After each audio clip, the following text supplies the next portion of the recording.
Hello everybody, in today's video I'm going to show you how to fix the Instagram follow problem. If the Instagram won't let you follow other account, what you can do is you need to firstly open your Instagram app, and what you need to do is simply close it off and open it again.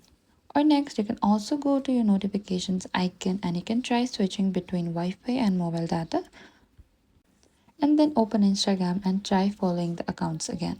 And next you need to open your app store. And after that, you need to find your Instagram app. And from here, what you need to do is you need to install any available updates. If you see update icon beside open, you need to tap onto this update. Then you should also check whether you've reached Instagram follows limit. Following too many accounts in a short period of time can trigger a temporary restriction to help prevent spam. And if this happens, wait 24 to 48 hours before trying again. And that is it.